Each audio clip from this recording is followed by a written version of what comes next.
야고보서 2장 14절부터 26절까지 한 절씩 교독합시다.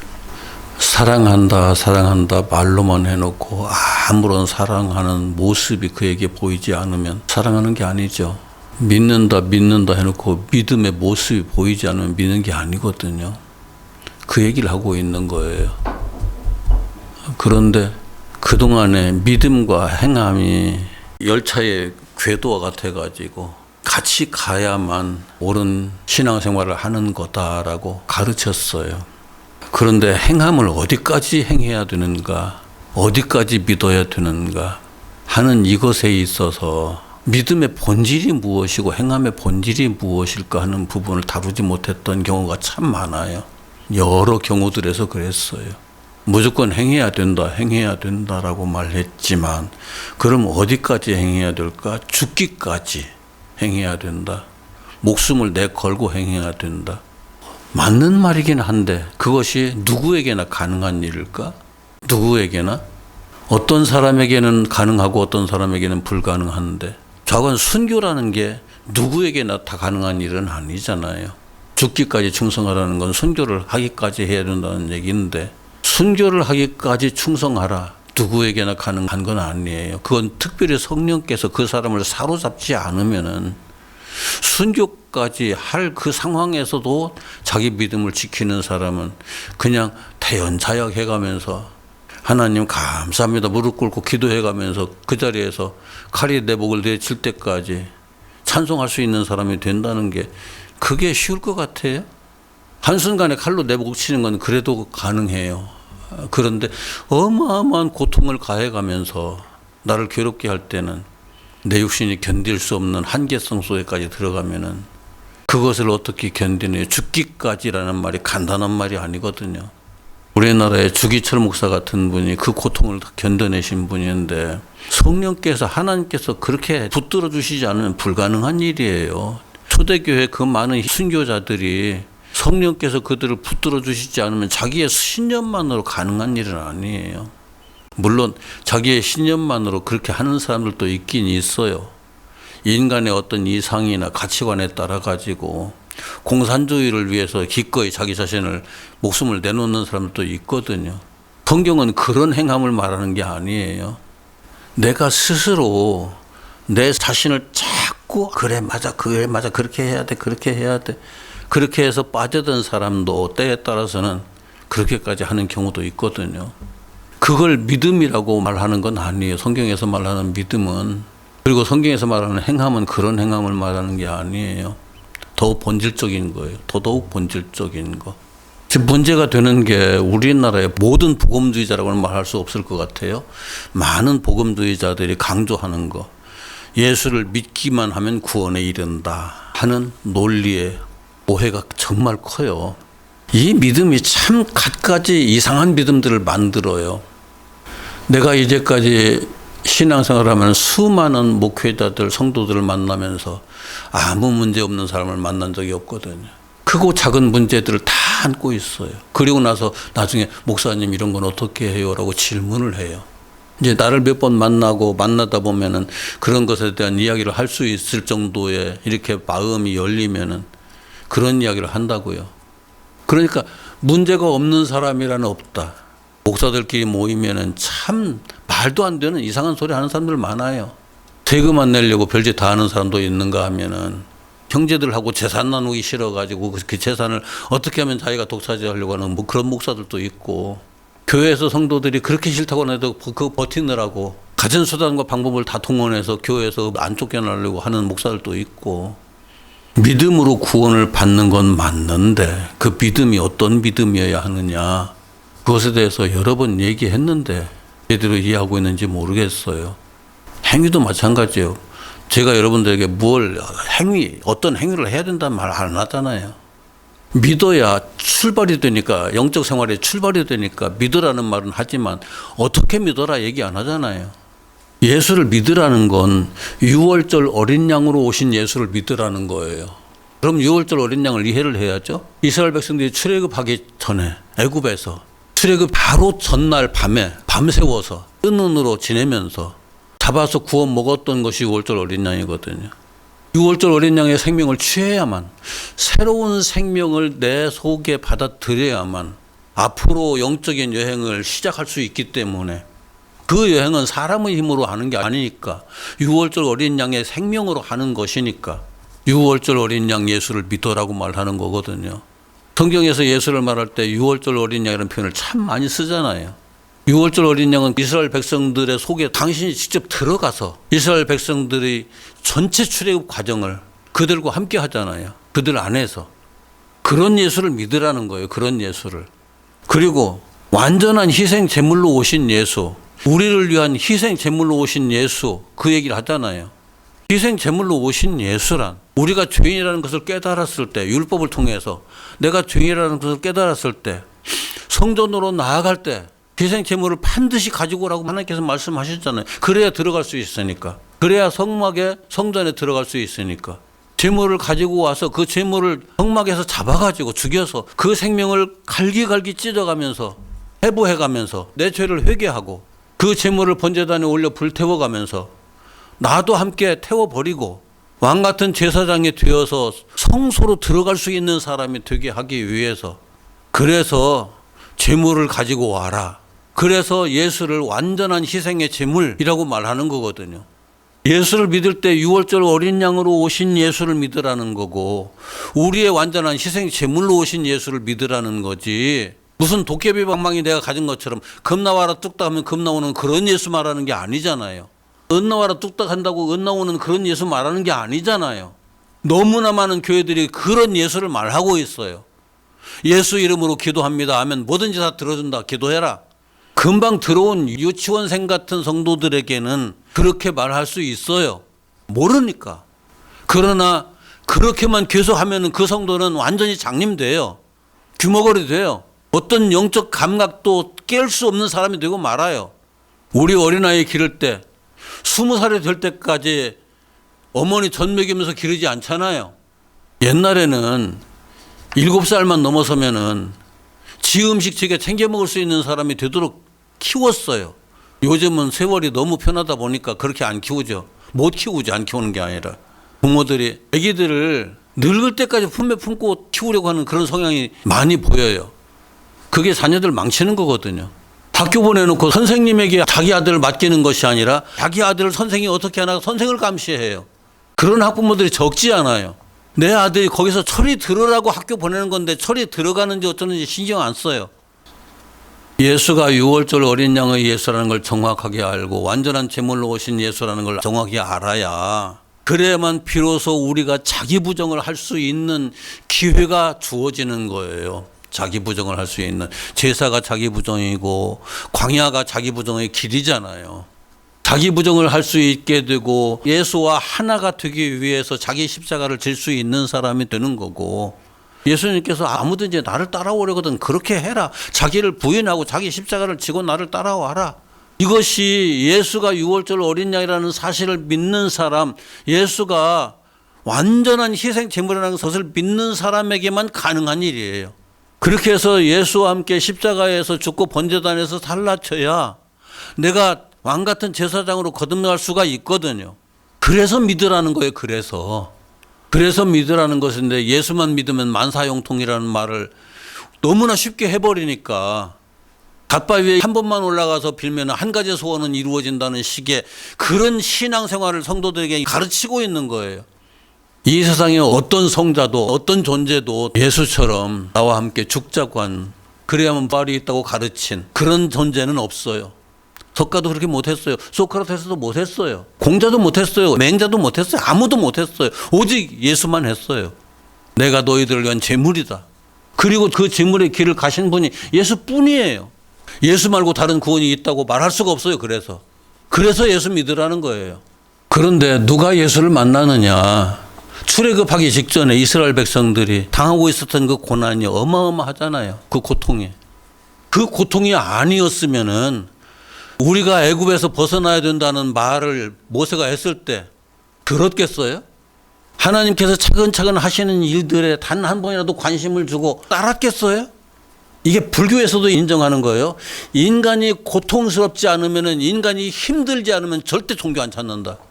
내가 어려워야 신을 찾지 어렵지 않은 사람은 신 안 찾아요. 문제가 생겨야 그 문제를 해결하기 위해서 무당이라도 찾아가지.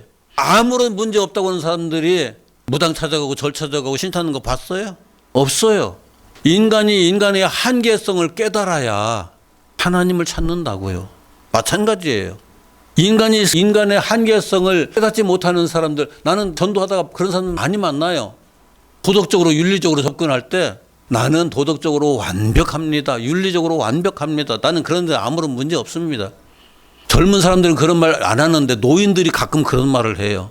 일평생 살면서 남에게 부끄러운 거 손톱만큼도 난 한 적이 없습니다. 그런 사람들 때문에 하나님께서 율법 주신 거예요. 완벽하게 지켜봐라. 완벽하게 지켜봐라. 그래서 내 본성을 들여다봐라. 그래서 자기가 이렇게 내가 완벽한 존재가 아니구나 하는 것이 깨달아져야만, 완벽한 존재가 아닌 대로 그냥 살면 되지 뭐. 그러는 사람들은 상관없어요. 그런데 하나님은 그러면은 내 나라에 들어오지 못해. 하나님 나라에 들어오지 못해. 말씀하시거든요. 그런데 또 사람들이 이상하게 하나님 나라마저도 이상하게 물리적인 나라를 자꾸 편상적으로 만들어 가면서 설명을 해 가면서 그런 하나님 나라 이야기를 하는 사람들이 너무나 많아요. 솔직히. 하나님 나라에 가면 내 집이 황금집이고 으리으리한 궁궐과 같은 집이고, 요즘 아파트 100평짜리 아파트에 사는 사람들은 으리으리한 궁궐, 대궐 같은 집 필요하겠어요? 아파트가 얼마나 편리한데요? 한번 여러분들 요즘 현대식 시설이 하나도 더 있지 않은 궁궐에 들어가서 살아보세요. 살 수 있을까? 사흘만 있으면 못 산다고 뛰쳐나와요. 그 나라의 길이 황금길이고, 이게 인간이 스스로 자기의 생각에 빠져서 속은 것들이 다. 하나님께서도 유치원생들에게는 그렇게 설명을 해야 하나님 나라가 진짜 좋은 나라구나 하고 가지만, 유치원 딱 넘어서면은 하나님 나라가 그런 차원이 아니라는 걸 알잖아요. 차원이 다른 세계예요. 차원이. 이 세상은 어떤 얘기를 해도 다, 그 어떤 이야기를 해도 다 한계성이 있어요. 그 한계성 속에 딱 갇혀있는 존재들이에요. 가장 큰 게 시간과 공간이에요. 시간과 공간이라는 틀 속에 갇혀서 우리는 벗어날 길이 없어요. 그래서 우리의 한계성을 깨닫게 되면은, 또 잘못된 복음의 전달자들이 예수를 구주로 믿기만 하면은 그 모든 것들 다 그냥 다 아무것도 아닌 거야. 사기꾼들이 사람을 속일 때 그렇게 속이잖아요. 아니, 안 좋은 게 보여도 그걸 좋은 것처럼 보이게 만들어요. 사기꾼들이. 신기하게. 사기꾼들에게 그런 능력이 있어요. 그 약장사 얘기 듣다 보면 명현 반응 얘기 종종 하잖아요. 명현 반응. 약 먹다 보면 몸에서 부작용이 일어나가지고 막 이상한 현상들 나타나는 걸 명현 반응이라고. 그걸 지나면 그 뒤에 좋게 된다고. 부작용이라는 말을 절대 안 해요. 또 그 사람들이 그걸 믿으니까, 그 사람을 믿으니까 그런가 보다고 가는 거예요. 나중에 병원에 가서 확인해 보면 큰일 나는 거예요. 수술을 해야 되고.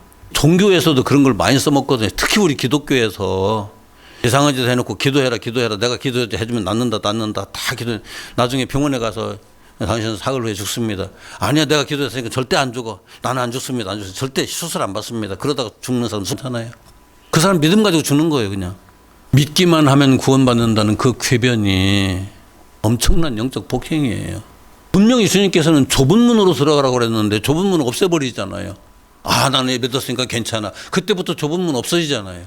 광야를 통과해가면서 율법을 완성시켜야 되는 그 관문이 있는데, 율법을 내가 완성시킨다는 아니에요. 하나님께서 나를 통해서 내게 완성되도록 하시는 거죠. 그 과정에 십자가의 고난이 있거든요. 자기를 부정하는 고난이 있거든요. 자기 부정이 고난 없이 되는 줄 알아요? 내 안에 무엇이 있는지 보여야 부정이 시작되는 거예요. 어제 내려놨는데 오늘 또 나와요. 이상한 게. 어제 그거 해결했는데 오늘 나오고 또 내일 또 나와요. 어제 제자 목사님 어제 기도해서 해결했는데 또 나와요. 어제 기도해서 하나님 감사합니다. 평안하게 해결했는데 오늘 또 그래요. 이건 어쩔 수가 없어요. 우리가 육신을 가지고 있는 이상, 육신으로 태어나서 육신을 나의 본질이라고 생각하고 이 육신을 가지고 살고 있는 이상 내게 아무 문제 없다 절대 있을 수가 없어요. 기도 엄청 많이 하는 제자거든요. 그래서 거듭남에 나아가는 그 과정들이 진행되는 게 쉽지가 않아요. 어떤 사람들은 예수를 별 둔갑을 다 시켜요. 예수를 보기 좋게 화장을 시키고 변장까지 시켜가면서 이런 예수 믿으라고.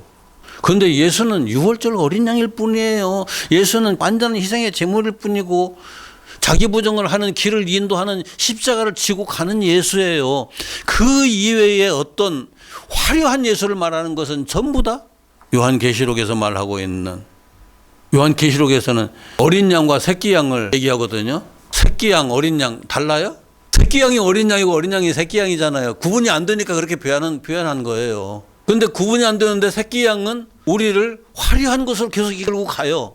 우리가 듣기만 하면 그 마음 폭 빠져들 정도로 그런 곳으로 이끌고 가요. 보기만 하면 와 대단하다 그런 곳으로 이끌고 가요. 그러니까 우선 박수 쳐가면서 막 좋다고 해가면서 쫓아가죠.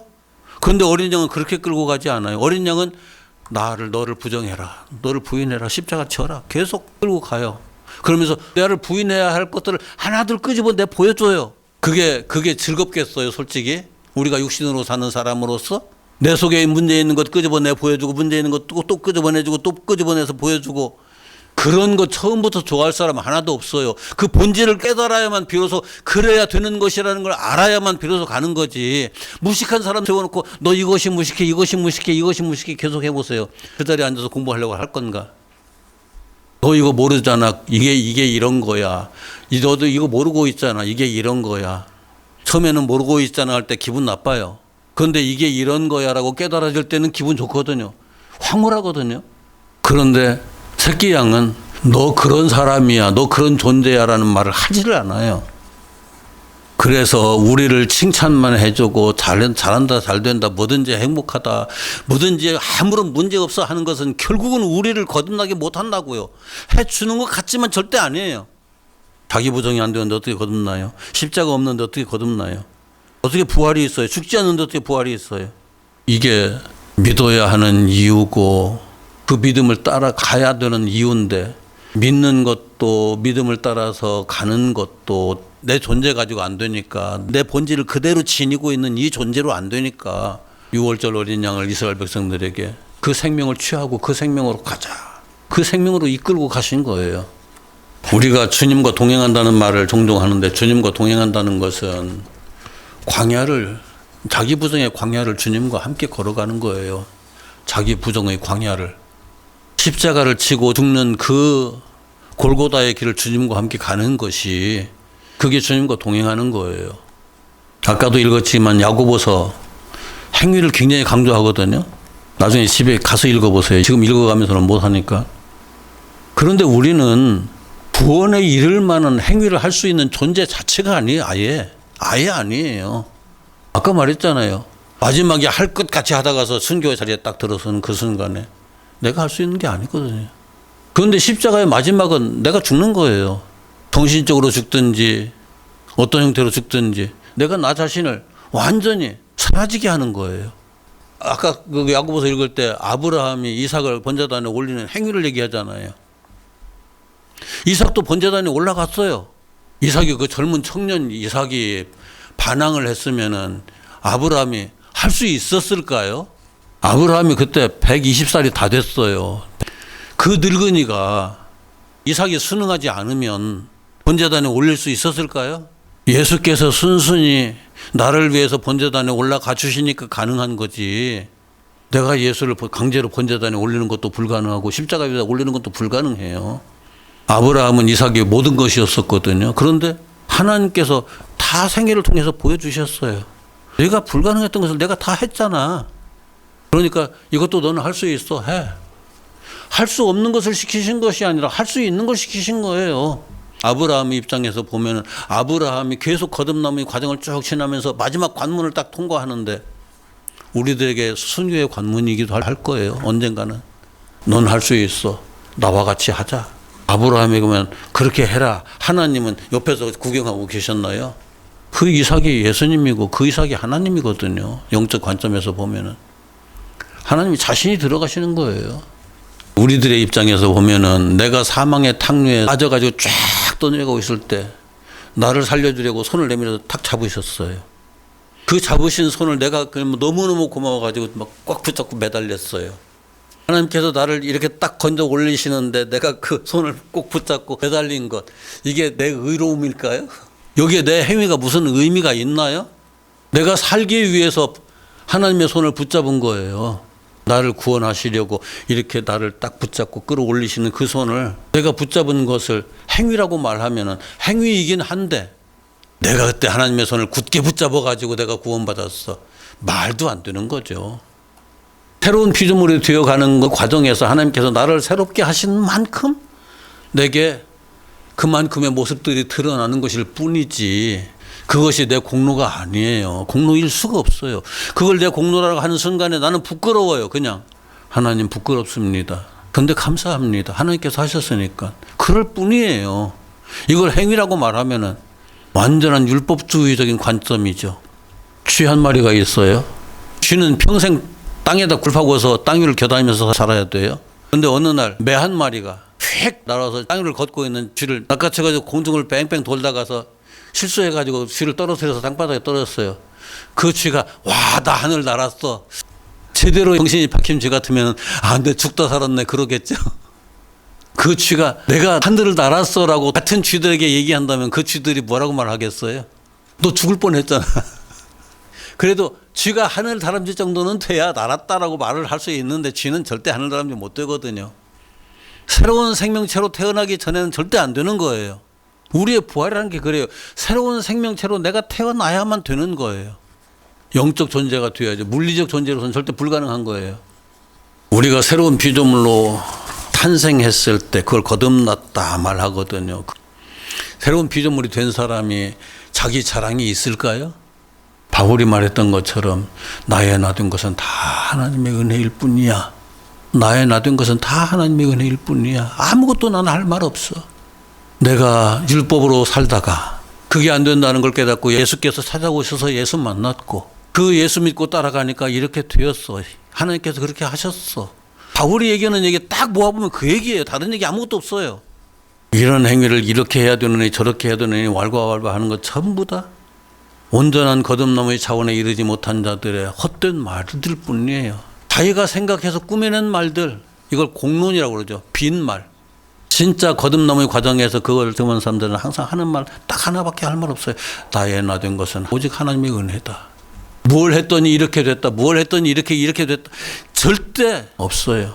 그래서 간증이라는 걸 내가 어느 순간부터 하지 말아야 되겠다. 어느 누구에게도. 그거 그렇게 중요한 게 아니다.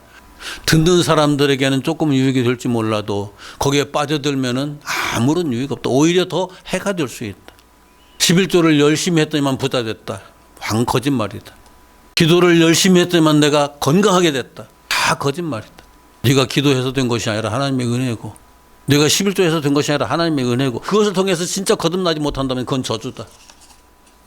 우리의 행위를 이야기하다 보면 우리는 무심결에 우리의 행위에 어떤 의미를 부여하기 시작해요. 이 이상한 인간의 습성이에요. 의미를 부여하고 그 가치를 이야기하기 시작하고, 그러면서 거기에서 또 이런 의미가 있다고 사람들에게 말하니까 사람들은 아 그렇네요 또 찾아가지고, 위인전이 다 그렇게 나왔거든요. 어렸을 때 위인전 참 많이 들었고 많이 봤고 그래요. 그런데 강감찬 아무리 많이 읽어도 내가 강감찬 안 되더라고요. 이순신 위인전 아무리 많이 읽어도 내가 이순신 안 되더라고요. 내가 하나님께서 주신 율법이 무엇인지를 깨달으면 비로소 아 율법이 이거구나. 그걸 반드시 알아야 돼. 깨달아야 돼. 한 번은 누구든지. 욥도 그게 안 돼가지고 하나님께서 그렇게 매질을 하셨잖아요. 반드시 깨달아야 돼요. 그게 율법을 알게 되는 거거든요. 욥이 처음에는 자기의 그 행함에 대해서 막 자랑을 하다가 더 이상 하나님 앞에 자랑할 게 없는 사람, 아무것도 내세울 게 없는 사람이라는 걸 사실 비로소 깨닫고, 내가 초등학문마저 필요 없다고 말하는 게 아니에요. 초등학문이 꼭 필요해요. 초등학문을 거치지 않으면은 더 다른 차원으로 넘어가는 것 자체가 필요한데, 초등학문에서 사람들이 율법에 매여가지고 그 율법대로 살아야 하는 그 이상한 논리 속에 빠져가지고 벗어나지 못해서 이상한 곁길을 만들어 놓고 믿기만 하면 다 된다. 내가 예수가 내 안에 있으니까 다 해결됐어. 초등학문의 본질조차 제대로 깨닫지 못한 상황인 거예요. 그렇게 해서 거듭난 사람이래야 비로소 율법에 어째서 하나님께서 언약이라고 말씀하셨는지, 율법은 해라 하지 말았잖아요. 명령이잖아요. 그런데 하나님은 그게 내 언약이야. 내가 하겠다는 언약이야. 그 의미를 알게 된다고요. 더 나아가서 그건 내 증언이었어. 내가 했다는 결과를 말하는 거야. 그것은 거듭난 사람에게 적용되는 하나님의 또 다른 형태의 율법인 거예요. 말씀 정리합니다. 우리의 믿음은 육신의 때를 위함이 아닙니다. 너무나 많은 사람들이 잘못 알고 있어. 육신의 때를 위한 믿음, 육신의 기회를 위한 믿음 절대 아니에요. 우리의 행위 또한 우리의 의를 위함도 아닙니다. 우리가 어떤 의를 이루기 위해서 그래서 이 나라에 하나님 나라를 세우고 어쩌고 저쩌고 절대 아니에요. 믿음은 성막들의 자기 부정과 번제단의 죽음과 부활을 위한 것이고, 행위는 새로운 피조물로 거듭난 자에게 나타나는 당연한 결과일 뿐이지. 그래서 이게 이스라엘 백성들의 광야를 어느 정도 지나면서 비로소 자신들의 모습을 발견하고, 아, 이게 하나님께서 하시는구나, 나를 이렇게 바꾸셨구나, 이런 것들이 보여야 비로소 이제까지 왔던 길의 의미가 이해되는 거지. 그들이 시내산에 이르렀을 때 다 보였던가요? 천만에요. 가데스 바네에 와서는 우리는 다 죽었다. 우리는 말도 안 되는 이상한 함정에 빠졌다. 이 신앙의 진리의 전체를 꿰뚫지 못하면 우리는 결코 이상한 일을 할 수밖에 없는 존재들이다. 하나님은 처음부터 그렇게 말씀하지 않으신 걸 조금이라도 깨달았다고 하는 인간들이 이상하게 자꾸만 들어가요. 그래서 생명의 진리를 사망의 오류로 자꾸 바꿔가요. 너무너무 안타까워요. 이런 말씀을 그래도 함께 나눌 수 있어서 감사하고 기쁩니다. 기도합시다.